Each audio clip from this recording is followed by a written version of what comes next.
Jangan lupa untuk subscribe dan nyalakan lonceng notifikasinya.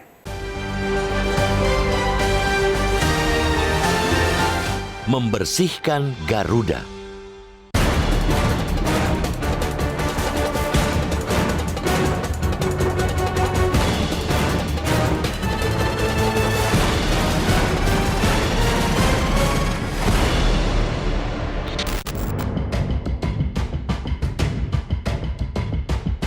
Dugaan adanya korupsi di tubuh Garuda Indonesia mulai menunjukkan sinyal terang. Sinyal itu dinyalakan langsung oleh Menteri Badan Usaha Milik Negara atau BUMN, Erick Thohir. Erick sudah sejak lama mengutarakan adanya indikasi korupsi sebagai salah satu penyebab memburuknya kinerja Garuda Indonesia. Bahkan, menurut pemerintah, Garuda secara teknis saat ini sudah bangkrut. Lilitan utang mereka tak tanggung-tanggung, sudah mencapai 140 triliun rupiah pada kuartal 3 2021. Erick tak sekadar bicara. 2 hari lalu, dia menyambangi Kejaksaan Agung sembari membawa bukti-bukti terkait dengan dugaan patgulipat pengadaan pesawat ATR 72600 pada 2013. Dia menyerahkannya ke Korps Adiaksa untuk mendukung penyelidikan praktek rasuah di maskapai plat merah itu. Bukti-bukti yang dibawa Erick juga tak asal-asalan. Indikasi adanya korupsi pengadaan pesawat baling-baling itu diketahui berdasarkan hasil audit investigasi oleh Badan Pemeriksa Keuangan. Audit investigasi dilakukan saat Garuda Indonesia berada di bawah kepemimpinan ES. Jaksa Agung Sanitiar Burhanuddin pun mengatakan dugaan korupsi terjadi ketika Garuda dikendalikan ES yang kini mendekam di lembaga pemasyarakatan. ES yang dia maksud ialah Emirsyah Sattar. Pada 2020, Emirsyah divonis 8 tahun penjara karena terbukti melakukan korupsi pembelian mesin pesawat Garuda. Kita mengapresiasi langkah Erick melaporkan dan memberikan bukti-bukti adanya dugaan korupsi di lembaga yang dia pimpin ialah wujud kontribusi bagi upaya pemberantasan korupsi. Itu bagian dari upaya bersih-bersih internal yang memang harus digencarkan siapapun yang sedang memimpin. Untuk menuntaskan kasus korupsi di Garuda, dukungan dari Erick tetap dibutuhkan. Namun, cukup sampai di situ. Tidak boleh lebih. Erick haram hukumnya terlibat terlalu jauh dalam penanganan hukum. Erick tidak boleh menjadikan perkara itu sebagai panggung untuk mempromosikan diri dan mengukuhnya eksistensinya. Laporan dan bukti adanya korupsi di Garuda sudah diserahkan ke penegak hukum. Kewajiban Erick selanjutnya ialah membenahi Garuda demi menghindarkan mereka dari kematian. Sebagai flag carrier, maskapai pembawa bendera nasional kita, sudah terlalu lama Garuda dibiarkan sekarat. Sebagai pemimpin tertinggi di BUMN, semestinya Erick bertindak lebih cepat, lebih sigap untuk mengobati dan menyelamatkan Garuda. Itulah kewajiban dia yang utama. Soal hukum, biarkan Kejagung yang bekerja. Korps Adiaksa pun harus bergerak cepat, bertindak sigap untuk mengusut tuntas perkara korupsi di Garuda. Bukti awal sudah datang dengan sendirinya. Tugas mereka tinggal menggali, mendalami untuk selanjutnya menyikat pihak-pihak yang berlaku jahat. Kejagung juga tak cukup hanya mengusut kasus pembelian pesawat ATR. Masih banyak indikasi korupsi di tubuh Garuda yang tak boleh dibiarkan begitu saja. Tidak cuma di masa kepemimpinan Emirsyah Sattar, tetapi juga di era-era berikutnya. Kontrak antara para leaser atau perusahaan yang menyewakan pesawat kepada Garuda, misalnya, bisa menjadi fokus penyelidikan. Kontrak itu sering mengundang kecurigaan karena kemahalan, sehingga amat merugikan perusahaan. Sewa pesawat yang tidak beres disebut-sebut sebagai salah satu biang masalah, sehingga Garuda berdarah-darah. Elok nian jika Kejagung proaktif untuk membersihkan Garuda dari semua noda korupsi. Kepercayaan sudah diberikan. Jangan lagi menunggu. Jangan sia-siakan kepercayaan itu.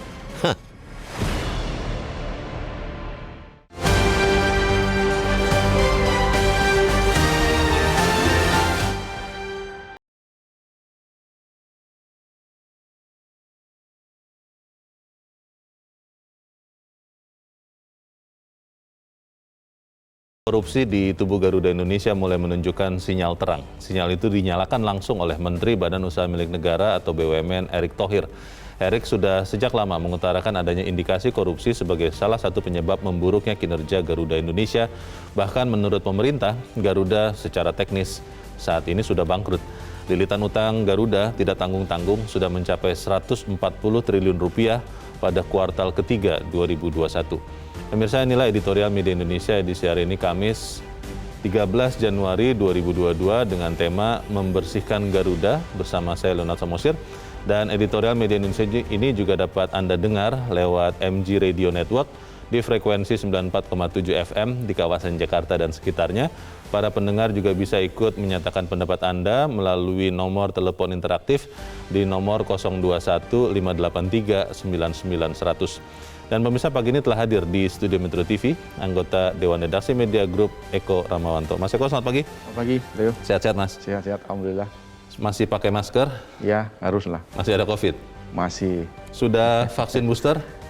Belum. Leo. Belum ya? Belum, ya. Oke, kita akan bicara soal bukan vaksin booster tentunya Garuda, tapi kita akan lihat dulu ada beberapa berita yang menjadi perhatian media Indonesia untuk pagi ini. Pemirsa, Anda bisa lihat ini headline, Mas Eko, warga antusias terima booster. Ini maksudnya booster vaksinasi COVID-19 ya? Betul, ya. Ini berarti untuk tahap awal, ini banyak yang bertanya kepada saya, termasuk saya juga bertanya, Mas Eko. Untuk tahap awal ini apakah untuk semua warga negara atau ada prioritas dulu untuk booster ini? Ya, pertama ini untuk lanjut usia ya, yang masyarakat yang memiliki autoimun, ya, komorbid, yang terdaftar sebagai peserta BPJS. Jadi ini yang awal diutamakan dulu oleh pemerintah. Lansia ya, berarti usia tua begitu ya? Betul, ya. Jadi tapi ada di beberapa kota besar aja, Leo, sementara. Di beberapa tempat juga belum mulai, karena di beberapa daerah di vaksin kedua juga banyak yang belum, Leo. Ini yang menjadi kendala sebetulnya. Jadi kalau di kota-kota besar sudah mulai ini booster dari mulai kemarin ya. Jadi kita tunggu saja nanti setelah lansia pasti ada gilirannya nanti. Ini ada pertanyaannya juga, Mas Eko. Kalau kemudian vaksin booster ini sudah mulai diberikan dan katanya gratis ya? Betul, ya. Dibayari oleh pemerintah. Ya. Apakah kemudian yang dulu kita dengar vaksin mandiri ya? Betul, ya. Yang bisa bayar sendiri, itu akhirnya masih ada atau dibatalkan? Kan pemerintah sudah mengeluarkan keputusan Menteri Kesehatan ya, yang menetapkan besaran harga pembelian vaksin Sinopharm maupun dari yang lain. Jadi ini akan ada nanti. Ini maksimal sebesar 321.000 persuntikan ya? Ya, minimal 117. Nanti kita tunggu aja vaksin dari booster ini. Belum ada jadwalnya? Betul, jadi nanti warga bisa memilih ini. Yang penting juga katanya harus lihat aplikasi Peduli Lindungi. Betul, ya. Untuk mengetahui apakah sudah ada tiket untuk vaksin ketiga atau vaksin booster ini atau belum, begitu ya Mas Eko ya? Dan sambil menunggu itu tentunya tetap pakai protokol kesehatan. Kita ke berita selanjutnya, pemirsa dan Mas Eko, kita ke halaman 2. Di dalam ini ada berita terkait dengan banjir. Banjir terus melanda sejumlah daerah. Ini memang sih di ujung-ujung musim hujan ya. Tapi betul. Apakah memang kita tidak bisa menghindarkan sama sekali banjir atau bagaimana, Mas Eko? Ya, pertama kalau cuacanya ekstrim sekali, seperti yang sekarang terjadi di beberapa kota di Indonesia, ini kan banyak yang banjir nih. Bahkan Papua kemarin juga banjir, Kalsel juga banjir. Di beberapa daerah di Pulau Jawa demikian. Kemarin yang terjadi di Semarang pun sangat mengkhawatirkan juga. Jadi memang kalau kita melihat dari prediksi BMKG kan 96,8% sudah mulai hujan itu sudah merata di seluruh Indonesia. Kan ekstrim kadang-kadang. Dari pagi sampai sore intens hujannya itu, curah hujannya sangat deras sekali. Nah, ini mengakibatkan salah satunya banjir. Tentu hal-hal yang lain misalkan kerusakan hutan dan lain-lain itu juga menjadi salah satu alasan banjir di beberapa daerah. Ya, kita harap kemudian pemerintah daerah juga jangan jadinya pasrah begitu ya Mas Eko ya. Betul, ya. Jangan mengatakan wah ini kan sesuatu yang tahunan begitu. Ya usahakanlah semaksimal mungkin untuk mengantisipasi banjir. Begitu Mas Eko. Betul, ya. Oke, kita tinggalkan berita itu. Kita ke editorial. Editorial pada hari ini diberi judul Membersihkan Garuda. Ini jadi pertanyaan saya, Mas Eko. Setelah dibersihkan kemudian jadi bersih, jadi sehat, jadi kuat, tetap bisa terbang, atau setelah dibersihkan kemudian akan diistirahatkan permanen? Ini pertanyaan banyak orang juga. Bagaimana, Pak? Iya, harus dua langkah ini harus berbarengan. Yang pertama persoalan hukum. Ini harus dibereskan, jangan sampai kemudian berlarut-larut. Betul, dulu pernah ditangani oleh KPK terkait dengan korupsi di Garuda. Waktu itu Direktur Utama Pak Emir Sasatah bahkan sudah dihukum di Lapas Sukamiskin. Terkait dengan hal ini juga, ATR ini juga pernah disinggung juga oleh KPK. Pertanyaan sekarang, kenapa dilaporkan ke Kejaksaan Agung? Betul bahwa KPK itu sekarang fokusnya adalah penindakan, tapi OTT juga masih jalan. Kejaksaan Agung mungkin lebih global. Nah, kemudian tentu Pak Erick Thohir jangan terjebak persoalan hukum aja. Restrukturisasi Garuda ini juga harus diperhatikan betul. Garuda ini kalau Om Leo tadi sudah bilang sudah mati lah kira-kira gitu. Hutangnya banyak sekali, 140 triliun di kuartal ketiga 2021. Dan itu kan harus ada penyelamatan yang lebih cepat, karena kalau kita melihat di Garuda ini suka semakin berdarah-darah. 430 rute sekarang jadi 140. Kemudian pengurangannya kan 3 kali lipat. Sekarang tinggal 35 pesawat dari 140 pesawat yang dulu. Jadi rutenya udah dipangkas. Pandemi ini juga mengakibatkan pemasukan Garuda susah lagi. Jadi hukumnya terus di jalan, kemudian mungkin penyihatannya juga harus diperhatikan. Saya kira itu langkah yang dua-duanya langkah yang harus segera diselesaikan oleh BUMN. Pertanyaannya adalah apakah benar nanti akan diselamatkan atau jangan-jangan dalam perjalanan seperti pasien kalau di kamar operasi kan kadang-kadang ya tidak bisa tertangani begitu ya. Tapi kita akan bahas, Mas Eko dan pemirsa. Inilah editorial Media Indonesia untuk hari ini, Kamis 13 Januari 2022, membersihkan Garuda.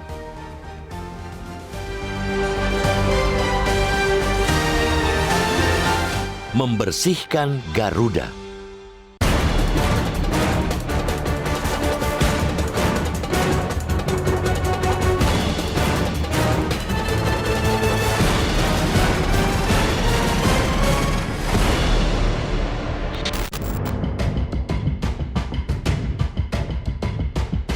Dugaan adanya korupsi di tubuh Garuda Indonesia mulai menunjukkan sinyal terang. Sinyal itu dinyalakan langsung oleh Menteri Badan Usaha Milik Negara atau BUMN, Erick Thohir. Erick sudah sejak lama mengutarakan adanya indikasi korupsi sebagai salah satu penyebab memburuknya kinerja Garuda Indonesia. Bahkan, menurut pemerintah, Garuda secara teknis saat ini sudah bangkrut. Lilitan utang mereka tak tanggung-tanggung, sudah mencapai 140 triliun rupiah pada kuartal 3 2021. Erick tak sekadar bicara. 2 hari lalu, dia menyambangi Kejaksaan Agung sembari membawa bukti-bukti terkait dengan dugaan patgulipat pengadaan pesawat ATR 72600 pada 2013. Dia menyerahkannya ke Korps Adiaksa untuk mendukung penyelidikan praktek rasuah di maskapai plat merah itu. Bukti-bukti yang dibawa Erick juga tak asal-asalan.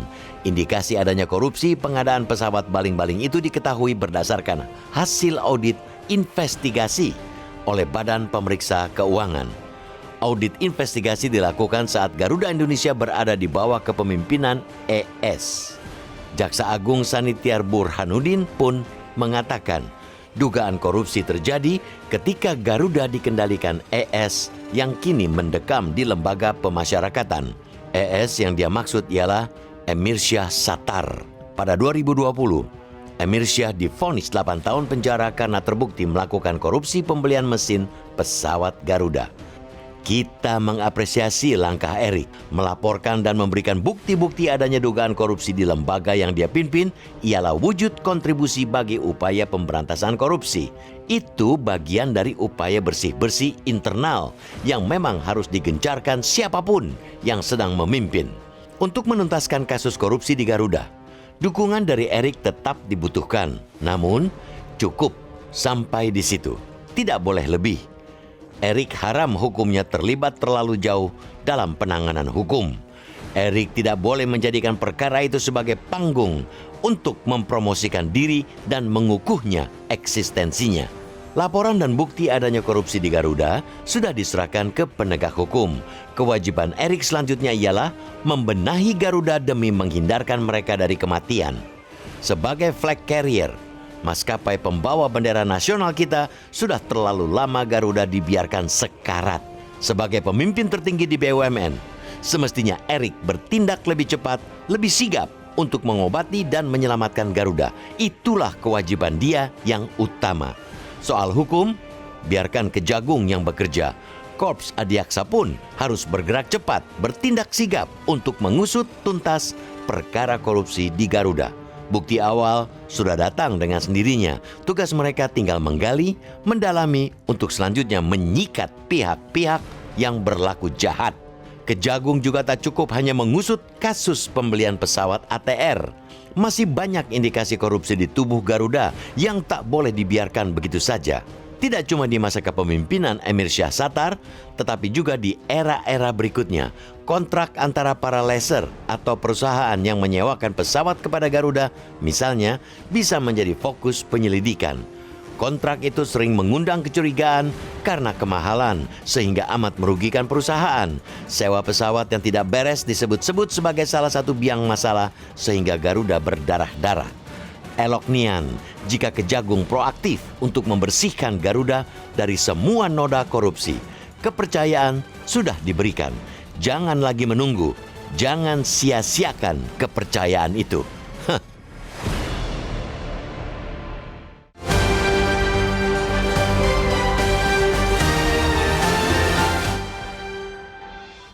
Tetaplah bersama kami pemirsa, Editorial Media Indonesia akan kembali selepas jeda berikut ini.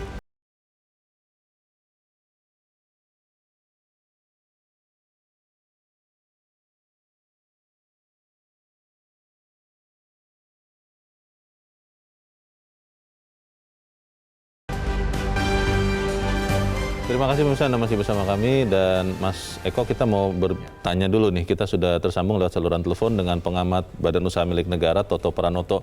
Mas Toto, selamat pagi. Pagi. Mas Toto, pertanyaan beberapa orang adalah kalau dugaan korupsi yang dilaporkan ini dilaporkan Menteri BUMN ke Kejaksaan Agung, itu termasuk soal pengadaan pesawat. Ada yang bertanya, loh itu bukannya sudah dihukum seorang Emir Syahsatar. Ini kasus yang berbeda atau bagaimana ya Mas Toto ya? Ya, kalau saya lihat di pemeriksaan KPK waktu itu ya, dan keputusannya kan juga sudah ada ya terhadap pengadilannya Pak ES ya. Itu kan memang sudah inkrah keputusan yang dihukum begitu ya. Dan kalau saya lihat dokumennya kan termasuk diantaranya itu pengadaan pesawat begitu ya. Nah jadi saya kira ini apakah keputusan dibuka kembali atau seperti apa ya dengan langkah yang dilakukan oleh Kementerian BUMN dan Kejaksaan Agung saat ini. Kalau kita lihat ini kan satu langkah yang bagus untuk menegakkan hukum, tapi beberapa orang mengatakan dengan terus-terusan kabar negatif ini akan mempersulit negosiasi manajemen Garuda sekarang dengan para pemberi utangnya. Bagaimana pandangan Anda Mas Toto? Jadi kalau menurut saya ini suatu hal yang bisa lebih mencerahkan dalam arti bahwa selama ini kan ada tuduhan-tuduhan dan macam-macam. Jadi kalau sekarang oleh Kementerian BUMN dibawa ke penegak hukum, institusi penegak hukum, ini kan masalahnya bisa menjadi lebih clear dan lebih jelas ya.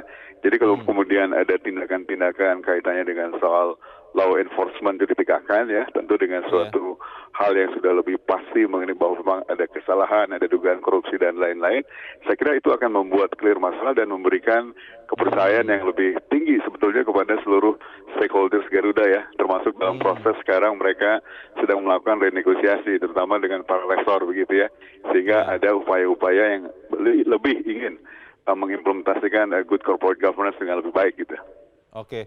Jadi kalau ada yang mengatakan dengan diserahkan ke penegak hukum soal dugaan korupsi, itu bukan berarti kemudian Garudanya dibiarkan sekarat sampai kemudian mati begitu, bukan begitu ya Mas Toto ya?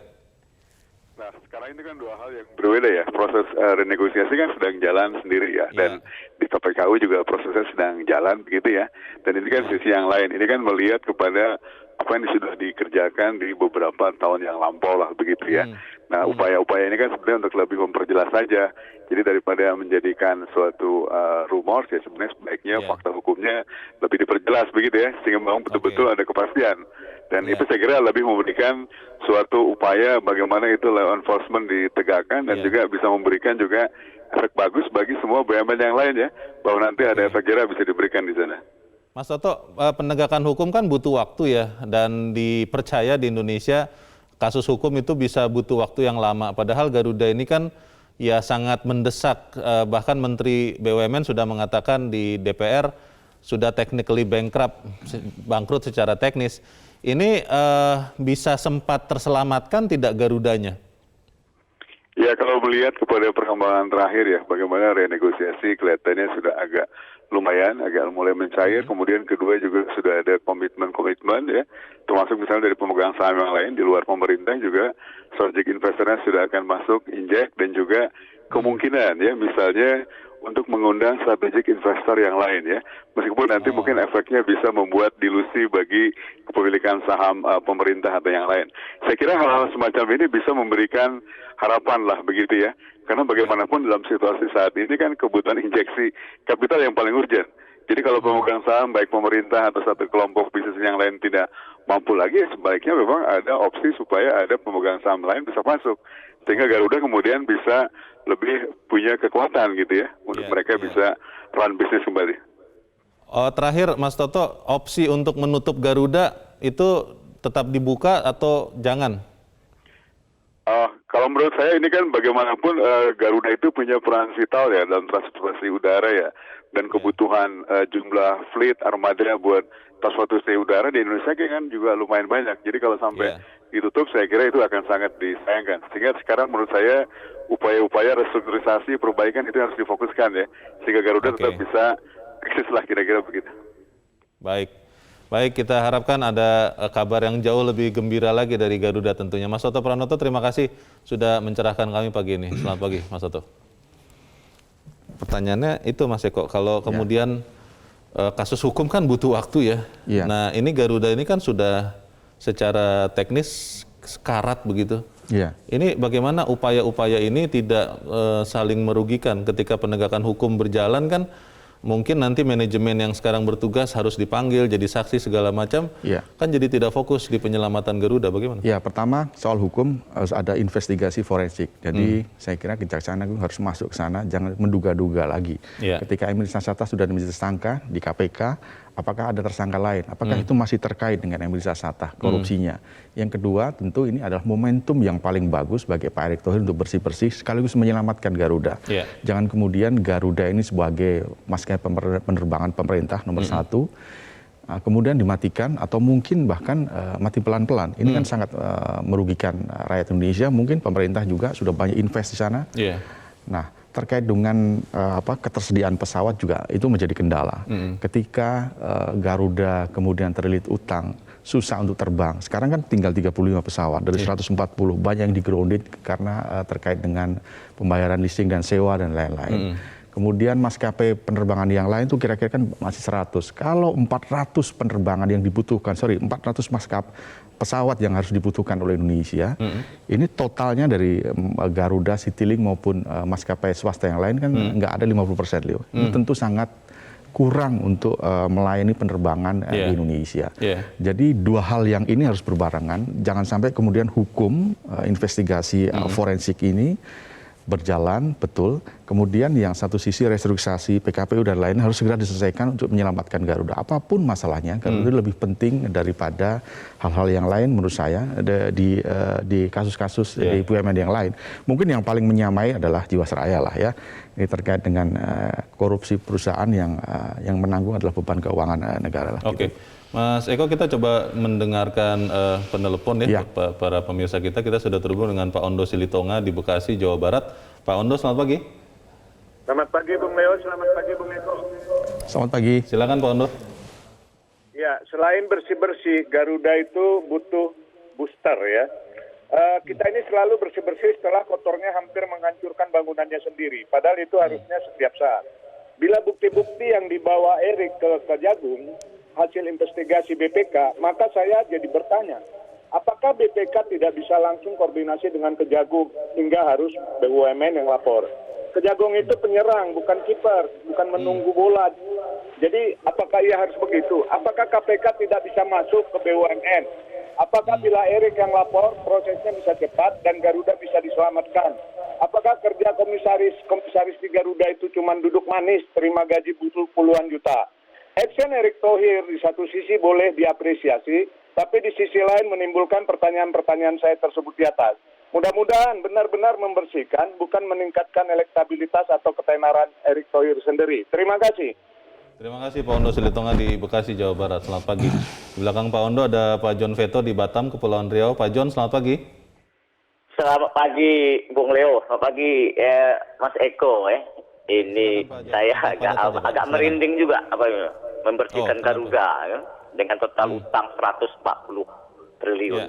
Ya. Saya agak aneh juga, Mas Eko. Saya kebetulan dulu pernah menetap di Singapura agak lama juga.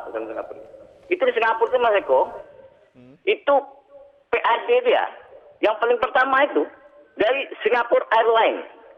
Oke. Dari Singapura dari Changi Airport itu. Kita malah Garuda yang begitu duluan kok bisa punya utang 140 triliun. Sekarang ada juga membersihkan Garuda. Ini dibersihkan dari tidak ada lagi di ruang angkasa kita, Garuda ini atau menyelamatkan Garuda. Dia begini, Mas Eko. Oke. Garuda inilah ekornya bangsa kita nih, ekornya Republik Indonesia. Harus diselamatkan. Ya, dibersihkan boleh bersihkan, orang-orang yang tidak betulnya dibersihkan. Harus kita selamatkan. Kalau kita Garuda tidak ada, ini mulai reduplah Republik Indonesia ini di internasional, di kancah internasional. Itu aja Mas Eko. Ya mudah-mudahan Garuda ini bisa kita selamatkan. Ini kebanggaan kita bersama ini Garuda. Terima kasih. Ya. Terima kasih Pak John Veto di Batam, Kepulauan Riau. Selamat pagi Pak. Ya ini menarik Pak Ondo mengatakan kenapa harus seorang Menteri BUMN yang kemudian melaporkan ke Kejaksaan Agung, kenapa tidak saling berbicara saja lembaga-lembaga negara ini, bagaimana Mas Eko? Ya kalau kita tarik dari sisi politik pasti banyak macam-macam prediksi. Elektabilitas Erick Thohir yang belum mendekati capres-capres yang lain, wapres yang lain pasti akan dihubung-hubungkan. Tapi apapun itu saya kira ini langkah yang bagus dari Menteri BUMN. Yang paling penting adalah segera menyelesaikan Garuda ini. Karena kita melihat juga carut-marut nih di Garuda ini.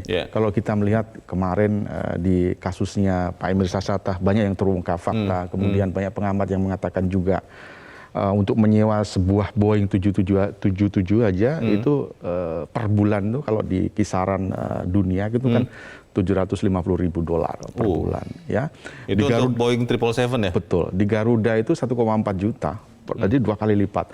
Ini kan hal-hal yang kemudian bisa diselidiki, bisa dijadikan bahan untuk biaya sewa aja segitu banyaknya. Kemudian 32 lessor ini juga sangat banyak sekali, padahal di maskapai yang lain cuma sekitar 4 sampai 5. Hal-hal semacam itu kan harus segera dibenahi, jangan sampai kemudian bebannya itu menumpuk terus Garuda akhirnya menjadi susah untuk kembali menyehatkan Garuda ini. Problemnya sangat banyak sekali. Masalahnya ada yang mensinyalir, Mas Eko, bahwa kelihatannya tendensinya dari Kementerian BUMN disebut-sebut begitu ya. Ini banyak orang menduga kelihatannya jadi cenderung mau mengistirahatkan permanen Garuda karena begitu banyaknya masalah yang ada. Tapi tadi Pak John mengatakan ya Garuda jangan dibersihkan dari udara Indonesia. Tapi kita akan jeda dahulu dan bisa tetap bersama kami Editorial Media Indonesia segera kembali.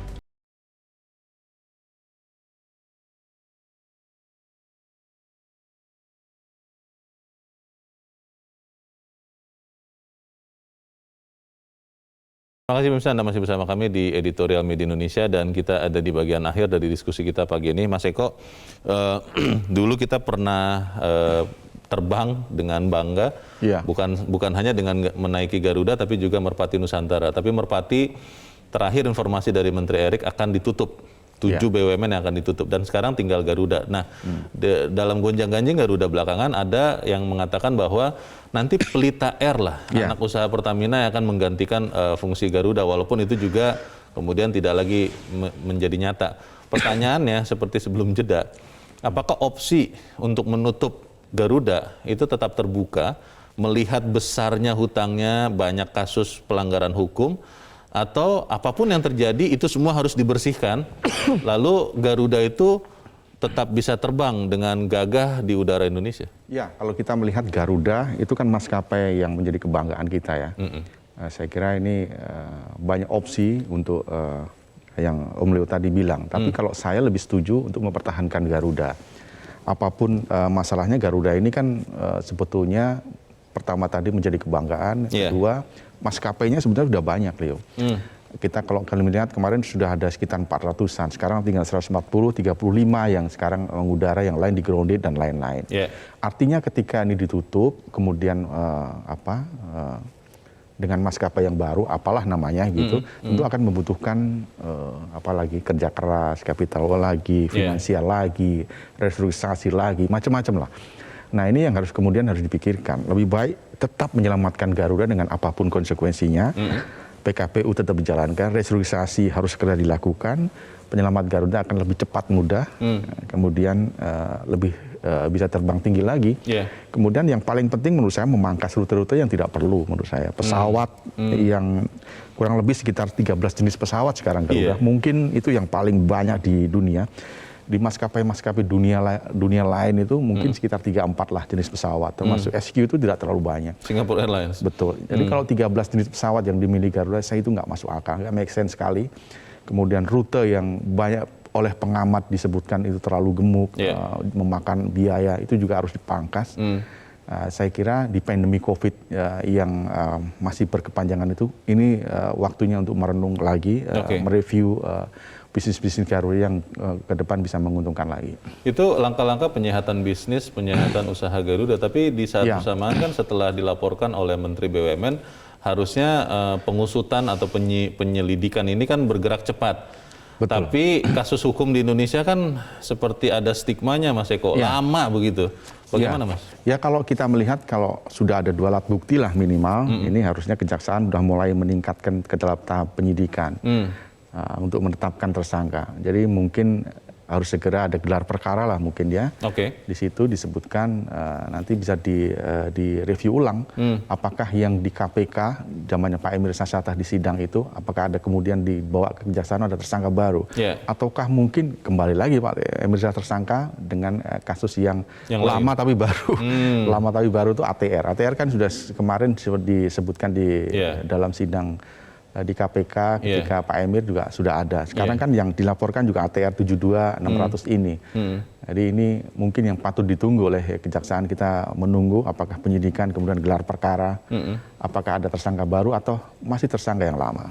Tadi yang menarik di bagian sebelumnya Pak Ondo mengatakan apakah tidak bisa antar lembaga negara ini berbicara langsung? Apakah harus seorang Menteri BUMN yang melaporkan baru kemudian proses berjalan, atau jangan-jangan tadi menurut Pak Ondo ini adalah sesuatu yang kemudian merupakan langkah politis dari seorang Erick Thohir? Ya, ketika Emir Syasatar di sidang di tahun 2019 atau tahun 2000 kalau tidak salah, itu kan sudah punya kekuatan hukum yang tetap, artinya 8 tahun di BUI, di penjara di Sukamiskin, kasusnya sudah tentu ditutup oleh KPK. Tapi kalau ada novum baru mungkin bisa. Tapi sekarang kan Pak Erick arahnya ke Kejaksaan Agung. Jadi dilaporkan di Kejaksaan Agung, tentu Kejaksaan Agung akan mulai melakukan penyidikan jika ada 2 alat bukti yang baru. Kalau kita melihat yang dibawa Pak Erick Thohir ke Kejaksaan itu kan ada bukti-bukti baru terkait dengan ATR. Pengadaan jenis pesawat ATR ya? Iya betul, ATR 76 600. Nah ini yang kemudian mungkin akan segera diselidiki oleh Kejaksaan Agung. Tapi kalau saya melihat bukti-bukti itu, ya mungkin kita belum melihat secara otentik begitu. Ini kan kasusnya zamannya Pak Emir Syasatar, pengadaan ini. Tentu akan membawa lagi Pak Emir Syasatar dalam kasus ini. Tersangkanya siapa? Saya kira nggak jauh-jauh lagi dengan Pak Emir Syasatar dan teman-temannya mungkin. Di situ kan dulu juga ada Sutikno Sudardo yang menjadi broker ya ketika pembelian mesin Rolls Royce untuk pesawat Garuda dan lain-lain yang itu kemudian menjadi viral dan kita tahu bahwa dua-duanya juga sudah dihukum. Pertanyaan Pak Ondo tadi, apakah lembaga negara ini tidak langsung bisa berbicara saja ketika misalnya BPK memeriksa, lalu ada temuan, dugaan, ya langsung diberikan entah ke KPK, entah ke Kejaksaan Agung. Itu memang harus ada yang melaporkan seperti itu atau bagaimana? Iya, sebetulnya kan ketika sudah ada dari BPK kan tinggal menindaklanjuti aja. Itu kan sudah lengkap berkasnya. Nah, tinggal kemauan kita aja, niatnya kita kemana. sangat mudah sekali ketika sudah ada bukti-bukti awal yang sudah dilakukan oleh BPK. Yeah. Nah sekarang kan diarahkannya kan sekarang ke BPK, ke Kejaksaan Agung. Ke Kejaksaan Agung. Jadi saya kira mungkin komunikasi ya bisa saja antara Kejaksaan dan KPK karena ini kasusnya kan sama sebetulnya. Di tahun 2019 terkait pengadaan pesawat mesin Rolls-Royce, CJ100 maupun ATR 72600. Kita masih menyimpan optimisme, Mas Eko, bahwa dengan apa yang dilakukan sekarang ini Garuda bisa benar-benar bersih seperti judul editorial kita. Saya yakin ya kalau memang ada keinginan yang tulus untuk memperbaiki Garuda, kemudian direksi yang tidak berkompeten juga sudah diganti, saya kira itu yang harus dilakukan ke depan, jangan kemudian... Dan komisaris ya? Iya betul, itu yang harus dilakukan. Saya kira ke depan kita harus melihat Garuda terbang tinggi lagi. Kita bisa melihat Garuda terbang tinggi asal kemudian benar-benar bersih ya? Iya betul ya. Apalagi Garuda kan sudah jadi perusahaan terbuka, masa masih asal-asalan begitu ya? Baik, kita harapkan apa yang dilakukan ini benar-benar bisa membersihkan Garuda. Mas Eko Ramawanto, terima kasih sudah hadir di tempat ini, Mas. Selamat pagi. Sama-sama. Ya. Pemirsa, kontrak antara perusahaan yang menyewakan pesawat ke Garuda bisa menjadi fokus penyelidikan. Kontrak itu sering mengundang kecurigaan karena kemahalan, sehingga amat merugikan perusahaan dan merugikan negara kita juga.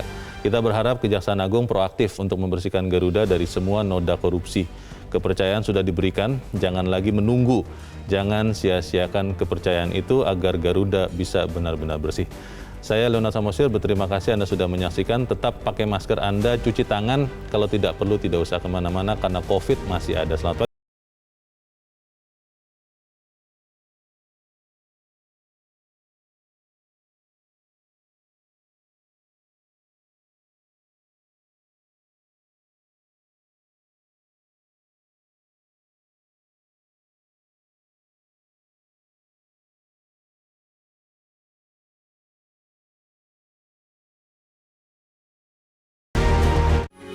Metro TV